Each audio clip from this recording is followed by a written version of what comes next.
Social media पर आपने ये वायरल वीडियो तो जरूर देखी होगी, जिसमें एक पेंगुइन अपने हजारों साथियों का झुंड छोड़कर एक अलग ही रास्ते पर चल पड़ता है। पहली बार देखने पर शायद ये वीडियो फनी लगे या फिर हमें लगे कि वो बस अपना रास्ता भटक गया है। हम वीडियो को देखते हैं और स्क्रॉल करते हैं और सोचते हैं कि शायद वो पागल हो गया है, वो अभी मुड़ेगा और वापस आ जाएगा।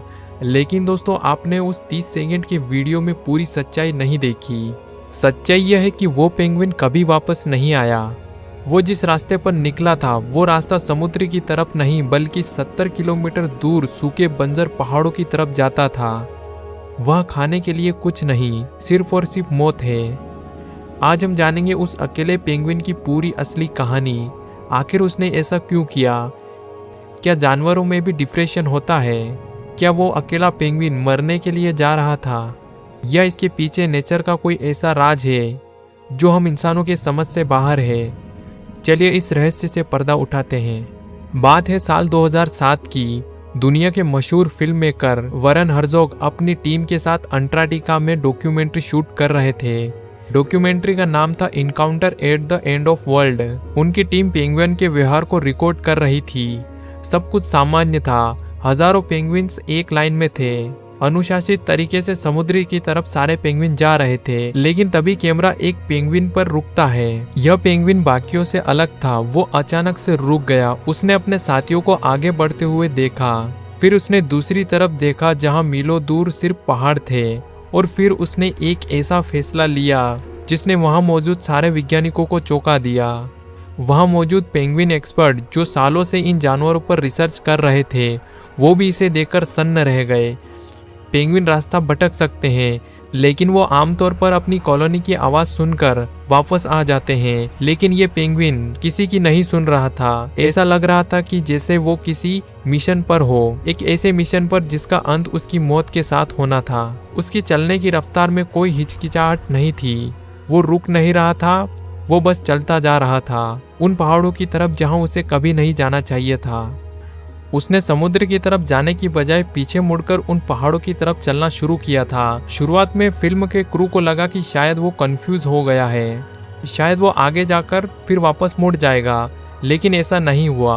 वो पूरे आत्मविश्वास के साथ पूरी ताकत लगाकर गलत दिशा में बढ़ता रहा। उस दिशा में जहां आगे 5000 किलोमीटर तक सिर्फ बर्फ का रेगिस्तान था। न पानी, न खाना, न कोई और पेंगुइन। वहां जाने का मतलब एक बहुत दर्दनाक और अकेली मौत।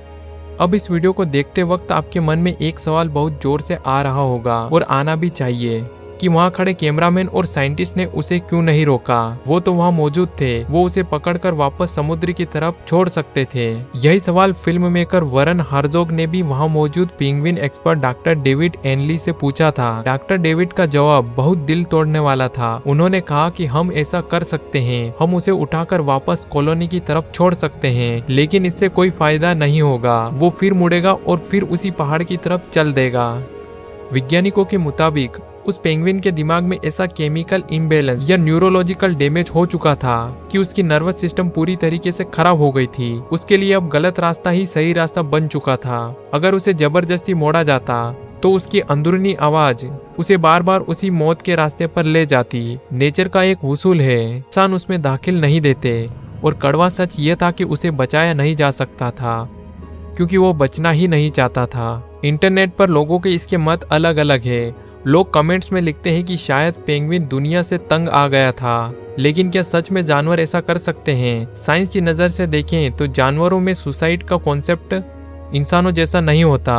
वो बैठकर अपनी जिंदगी के दुख के बारे में फिलोसॉफी नहीं झाड़ते। लेकिन हाँ, जानवरों में मानसिक बीमारियां जरूर होती है, जिसे मेंटल डिसऑर्डर कहते हैं। वैज्ञानिकों का मानना है कि यह एक तरीके का मेंटल डिसऑर्डर था। हो सकता है कि उसे कोई ऐसा इन्फेक्शन हुआ हो जिससे उसके दिमाग को कोई हिस्सा डैमेज हो गया हो जो दिशा बताता था, या शायद वह डिप्रेशन के किसी ऐसे स्टेज में था जो जानवरों में बहुत कम देखा जाता है। लेकिन वजह चाहे जो भी थी, नतीजा बेहद दर्दनाक था। वो पेंगुइन तब तक चलता रहा जब तक उसके शरीर की आखिरी ऊर्जा खत्म नहीं हो गई। बाकी दोस्तों, आपका क्या कहना है हमें कमेंट करके ज़रूर बताएं, और ऐसी और वीडियोस के लिए आप अपने चैनल को सब्सक्राइब कर सकते हैं। मिलते हैं दोस्तों अगली वीडियो में, तब तक के लिए जय हिंद।